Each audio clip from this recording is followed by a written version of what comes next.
Yes, you are. I will just do a quick introduction. I was waiting, but I guess we'll get started so you get your full 30 minutes. Okay, sounds good. All right, so Kyla Stratton is a manager of professional learning Canada with the Zorbits Math by Carnegie Learning team.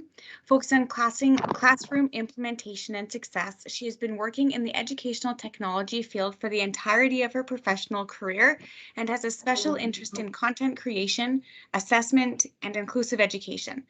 As a student who grew up participating in the beginnings of online and blended learning, Kyla strives to make positive changes to the field as she works on her Master's of Education in Educational Technology and is dedicated to being a lifelong learner. So thank you for being here today. Thank you so much. It's lovely to hear those things, even though I wrote them about myself.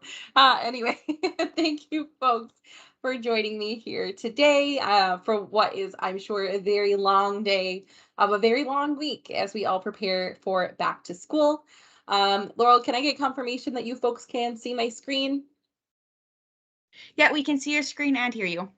Oh, wonderful. Thank you. All right, folks. So I'm going to give you folks a little bit of a tour, I guess, of Zorbits for folks that are new and have never heard or seen of this before. There's a lot of information to take in. I'm trying to keep it as light as possible to make sure that everyone is on the same page here.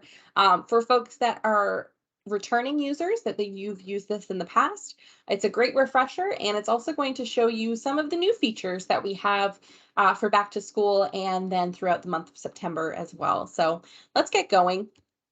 I'll do an introduction of the platform from a very high level. This is going to require, you folks to get in and learn about it a little bit more and explore about it. Just with anything that's new, especially, it takes a little bit of time to get used to, but the return on investment is certainly there, investment of your time, because it is aligned to your new Alberta curriculum, and I'll talk about that. We'll look at some key features that are existing in the platform and how that's going to help you in your classroom. And then we'll move into getting started and how you can actually get in there and use it once the school year starts up, and supports should you have any issues. All right. Zorbits Math, for folks who have perhaps never heard of it before, or folks that have heard of it and they're not quite sure all that it entails. We are a complete K-3 platform. We have extended beyond that, of course, but for you folks, it is a complete K-3 platform. We have the blended learning tools that are in there. Now, blended learning is a buzzword that's used a lot and it means a lot of different things. To us, it means that we are perfectly blending the use of digital tools and leveraging digital tools such as Zorbits Math Adventure, our student-facing game, with offline activities. So things that are allowing students to reflect upon what they've done, reflect upon what they've learned, explore some things and explore activities in a social and collaborative environment where they're learning from themselves and each other. So we kind of blend that all together to create our math lessons and our math blocks.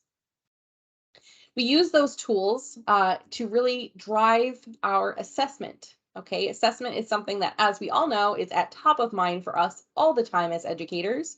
And Zorbits really does a great job of pairing both qualitative and quantitative assessment data.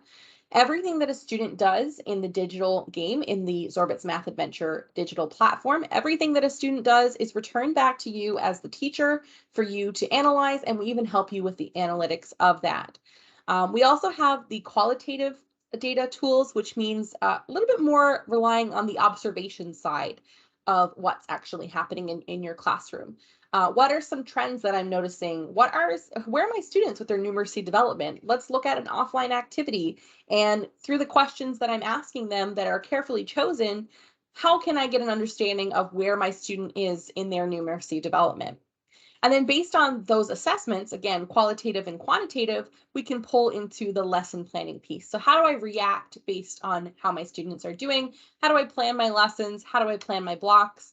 How do I even leverage recommendations that are built right into the tool? So if we're noticing that your student is having trouble with a particular subject or a particular concept, that'll be identified to you as a learning gap, and I'll talk about that in just a little bit. But you can leverage recommendations then. Okay, so where do I go from here? How can I address this learning gap in my classroom? So we kind of blend all of these things together using the digital and non-digital components. The new curriculum, all the rage right now, perhaps causing some excitement, some anxiety, and there's going to be bumps in the road for sure. But what I want to assure all of you folks here is that we have met with your district and many others throughout your province. We've discussed this with the Department of Education, trying to find ways in which we can best support our teachers, which are then therefore going to best support our students. How can we implement this new curriculum? Of course, as I said, there's going to be bumps, but we are here to go through those bumps with you and adapt this system to best work for you and your students. So we have curriculum guides that pair what are the learning outcomes that have been prescribed in the curriculum and how we actually address them with digital and non-digital content. So that's all there, and you have access to those on our website in the curriculum guides. But more than that, I want you to understand that, we've looked at each individual learning outcome specifically, and we've looked at how we can align with that and how we can support you and your students. And I'll talk more about that and the transparency on the next slide. For your, on your teacher dashboard, which I'll go through in a little bit, you're going to notice that there's going to be some numbers attached to the offline activities as well as the online activities or the digital activities such as assignments. As you know, your new curriculum doesn't have a kind of clear coding system. It's not like it was before with like, N4 and all these types of things when it comes to your curriculum. Now there's no actual coding with the learning outcomes. So what we've done is we've just attached some arbitrary numbers on them. These numbers mean nothing to you, nor should they. But what I'm showing you is that in each individual classroom activity, as well as the assignments that are there for students, so the digital component, you're going to be able to hover over these little numbers and click on them to be able to see exactly what curricular outcome, exactly what learning outcome is being addressed with this assignment. So this assignment here for the digital game, for example, is about length and height in kindergarten. So this is going to directly align with the learning outcome prescribed in your curriculum for kindergarten. That is, children explore size through direct comparison. So we have offline activities as well as the online activities, and you can see the direct connection to Alberta's new curriculum. You'll just see here that these for kindergarten, for example, these are the 6 broad learning outcomes that are there, and you'll be able to see how we align to them. The reason we chose to go with the learning outcomes and not the knowledge or the skills and procedures and things like that is based on decisions that were made as we had conversations with your district, many other districts, and again, the department, making sure that we are best aligning and supporting you folks as you move forward with your students. All right, let's talk about some key features. On your dashboard, so you will have access, if you've accessed the dashboard before, previously in a previous school year, you'll be able to have access to it now, and you can just go log in and all is as it should be. For folks that have not logged in before, or you are a new teacher, or you've just simply not used Zorbits before in the past, you will receive a welcome aboard email throughout the first couple of weeks of school to welcome you into the platform. If you're having any trouble with that, or you're trying to figure out ways in which you can access the platform, you can certainly reach out to us at support@zorbitsmath.com. I'll type those emails in the chat at the end there. You can reach out to us and we'll deal with it on a case-by-case basis. But as we get up and running with back to school, you folks will receive an email that welcomes you back to the platform or welcomes you into the platform for the first time to get your account set up. When you get your account set up, you're going to go into, and I'll talk about how to get in there and get started. But at the top of your homepage, once you're in there and you've activated all the things you need to activate, at the top of your homepage, it's a really useful guide of walking you through the features of the dashboard. I'm going to walk you through some here now, but there's a lot of information coming at you today and these next couple of weeks. So if you want to go through it on a self-paced tour, you can certainly do that. It's not mandatory, but we find a lot of our teachers that have success with the platform use this self-guided tour to go through and get their dashboard all set up. Once your students are in there and they're using the digital platform, this dashboard is going to be a very, very useful place for you to get acquainted with. especially when it comes to here, right automatically on your dashboard homepage, we have an area for monitoring your students. So again, based on your students' gameplay, the things that they're doing in the digital component of this resource, the Zorbits Math Adventure, you're going to be able to see which students are online, which students are, what activities they're actually accessing, how they're doing with those, as well as learning gaps, things that have been identified as, something's not quite right here. Your student's having some trouble. You're able to dive in here. This is all interactive. You're able to see, you can filter it by grade or date range. You're also able to see what students having trouble, what they're actually having trouble with, and ways to remediate that with some recommendations for more digital and offline tools to help bridge that learning gap for them. As I mentioned about these learning gaps and the data that's being collected based on your students' gameplay, all of this is returned to you in real time as their teacher. You're able to go into your progress tab once your students are in there and playing. You're able to go in here and say, okay, what's happening with my students? Who's struggling? Who's doing really well? Who needs an additional challenge? So on and so forth. Again, this is all interactive. You can dive in here much, much, much deeper as you click through. But from a high level perspective, you're able to see in real time the trends of your classroom. This is done by color. So it's like a traffic kind of color coding here. Red being there's a learning gap, something's happening, whether it's the activity, whether there's something going on with the student's understanding, number of things can be happening here, but there's a learning gap identified using the red, and perhaps you need to go in and just have a bit of a check there to make sure that everything is going okay, or perhaps where you may need to support them. Yellow is what I really love to see as an educator because it shows me that my students are doing so super well, but they're still having a couple of questions that are tripping them up here and there, and it's allowing them opportunities to learn and to problem solve. So I really love to see yellow because it shows me that the content that I'm presenting to them is just right. And the green is an action item for me as an educator because while my students are doing super duper well with the content, perhaps that means that they're not being challenged appropriately and I may need to take some action here. You can dive into your progress page much deeper for individual students, individual concepts, and so on and so forth. And throughout the month of September, there's going to this progress page is going to be directly linked to your curriculum. So as a student is working on a particular area of the game, this progress page will reflect that particular learning outcome. So if it's, let's say, comparing based on size, that will be indicated here rather than something more generic like is here right now. You can guide your students' gameplay using assignments. Assignments aren't necessarily anything super, super formal. They can be mandatory or optional. You can just allow your students the either agency to choose what they want to do or structure to align with what you're doing in class. So we find a lot of teachers who have great success with Zorbits Math Adventure. They use the assignments tool to set up some resilient routines where we can go in here and say, okay, students, we're working on this particular learning outcome. Perhaps it's, composition of numbers to 10 or something of the sorts. So now I want to set an assignment so you can go in and you can play the Zorbits Math Adventure game, the digital game, and it's going to be directly related to what we were talking about in class.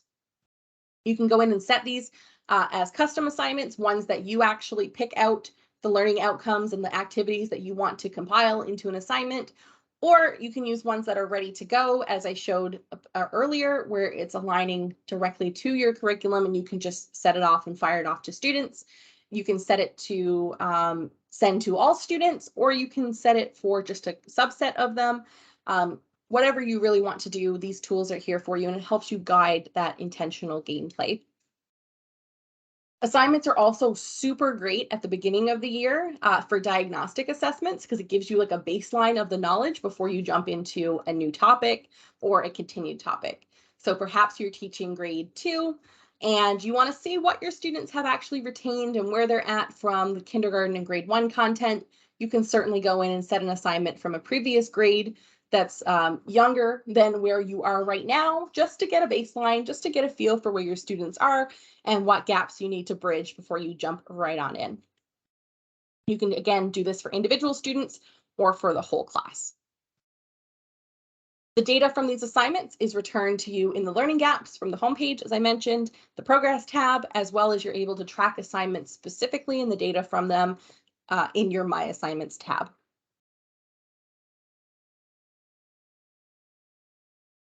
And next we have the classroom resources. I've spoke about these offline resources a couple of times throughout. These classroom resources are offline activities that are definitely not worksheets, okay? These are rich tasks that are designed to be very playful and creation-based, as opposed to those just consumable worksheets. These things are like math talks or number talks, guided lessons, games, exploratory activities, artifacts and exit tickets or portfolio items, things for students to actually take, learn from each other in, again, that social and collaborative environment, but also to learn and reflect upon what they know from the lesson on their own independent time. These activities have key questions in them to really draw out that qualitative feedback side to see where your students are, ask them the right questions. They also have supports for learners who are struggling a little bit, or if you're teaching a multi-grade classroom, you can create these very dynamic activities using the resources that we have. And they also have extensions and variations. So for on the flip side of that, if a student is knocking it out of the park, or if you're teaching, again, a multi-grade classroom where you want to provide the older students with an additional challenge, these activities are very dynamic, even though they're static, they live statically on the dashboard as they are. They're very dynamic in practice, and they're all tried and true recipes that have been used in the classroom. And next we have game guides. Game guides is essentially your teacher guide to the digital resource. So for Zorbits Math Adventure, the K-3 digital platform, you're able to go into your game guide as a teacher to see what's going on, to see what activities are available, how they look, how you play them. You can vet them before you give them to your students. This is how the game guide looks, where you're able to figure out how to play this activity, some pro tips for the activity, some little bit of an overview, and so on and so forth. But what's really valuable about these game guides is that you can play it for yourself using a particular variation. So if it's, let's say, an addition activity, you can play it whether it's 1-digit addition or 2-digit addition or what have you. You can select the variation here and play it and vet it for yourself as the teacher before you give it to your students. And a lot of teachers have success using this and popping it up on a shared screen, whether that's a shared virtual screen or a shared projected screen in your classroom. You can pop up a game from the digital platform, and let's all talk about how we would walk through this together. Let's have pairs of students or individual students come up to the board and manipulate things on the shared screen, so on and so forth. You can use this and leverage it in your classroom to allow students to try out an activity before they actually go and do it on their own. Before I go to this next section, one thing that if anybody is keenly looking at my screen and you've used Zorbits before, then you may notice that there's something on my screen called the lesson planner over on the left side tab there. I haven't talked about it thus far. I kind of skipped over it.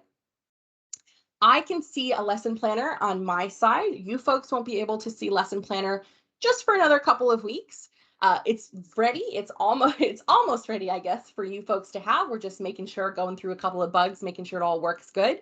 But what the lesson planner tool is it's taking the digital and non-digital content that we have, blending them together into a cohesive lesson for you folks, for your math blocks or your math class.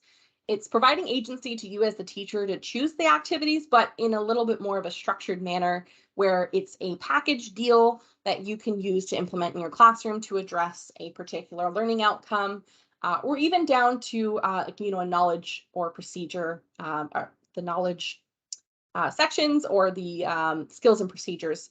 You can really nail down to these and pick them out and use these lessons to create your math blocks. So these are a little bit more structured, where you have a whole group invitation, a small group or center-based activity, and then a independent activity at the end. Kind of wraps it all into a cohesive package. That is coming so very soon. So please keep your eyes peeled for that. All right, let's talk about getting started.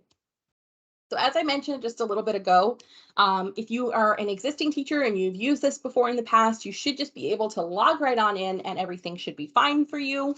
If you are a new teacher or you haven't used this in the past, don't worry, you will get a welcome or a slash activation email in the next couple of weeks as we get back to school, once we have everything aligned and we know who's teaching where and all that kind of stuff. You'll receive an email where you're going to be able to activate your account. And you're going to sign in using dashboard.zorbitsmath.com. Again, if you don't know what I'm talking about right now, don't worry about it. If you do want us to have a little bit more of a deeper dive into your specific case, if you think it should be working for you and it's not, you can email us at support@zorbitsmath.com, and I just popped that in the chat. But once you get to your teacher dashboard, you're going to be able to log in. You can also access this in French. And this is a good point for me to talk about French, because we are a bilingual tool, which means everything that we have available to both teachers and students is available in English and in French. So when you log in, you're going to create your class and you're going to give it an arbitrary class name. You're going to select the grade or grades that you're teaching, and then you're going to select the game language. So this again pairs with the French. You're going to be able to select English if your students are going to access the platform in English, or you're going to be able to select French. Not only is it just available in French, again, everything in the platform, both English and French, but for the digital component for the Zorbits Math Adventure game, it's offered in 2 different speeds of French for your students. So the student-facing resource is available in 2 different speeds of French, French as a first language or French immersion. French as a first language, in my opinion, as a English first language speaker, it's quite rapid. But of course, for the French first language speakers, it is on par. For a French immersion speed, it is just a reduced speed. It allows kiddos who are acquiring the language to digest a little bit more of what's going on. It enunciates things. It allows students a little bit more access to the language if they're accessing it in French, in the French immersion speed. All this stuff here can be changed at any point, so don't worry about limiting yourself with your decision when you create your class. Once you're into your teacher dashboard, all these things are walked through in the self-guided tour, but you are going to get your kiddos in there, get your students in there. You're going to go to manage class and update roster, and this is where you're going to put students in one by one. It's going to ask you for a first and last name, but anything that allows you to identify them will be sufficient. So if you want to put in a first name, last initial, or just initials, or whatever you want to do there, that's totally fine. It's just for you to be able to identify your students. We don't track the individual students. When you have all your students added to your roster, you're going to click Enroll Students, and this is going to generate a username and password for each student. If you're not happy with these, you can change them using the pencil icons. But there's actually no parameters on your student password. So we notice a lot, especially with the younger kiddos, getting them logged into a platform is sometimes a challenge. So the passwords can literally be the letter A or ABC or whatever you want it to be. You can create them. The usernames do need to be unique, but they're generally pretty short and you still can edit them. Again, they just do need to be unique to the students, but there's no character or limits or parameters that are required for those. But again, passwords can be absolutely anything. Once you're happy with their usernames and passwords, though, if you've chose to edit them, you're going to go ahead and download or print or distribute or whatever you're going to do with their login cards and home access letters for the whole class using the buttons at the top, or individual students using the 3 little dots next to their name. And this is what the login cards and home access letters look like. Login cards are provided for students in class to give them all the information they need on their own independently to log into the platform. So their username, their password, and the website if they're accessing it through a laptop device. The home access letters are to be sent to the adults at home to say, hey, this year we are using Zorbits Math Adventure. This is what Zorbits Math Adventure is. This is how your student can access Zorbits Math Adventure at home or at the library, anywhere in between, because this tool can be used outside of class as well. Students can log in using the iOS app from the App Store that'll already be on your iPads for your class. They can access the app and type in their username and password, or they can access it through the laptop, Chromebook, PC, whatever they're using, whatever kind of computer they're using.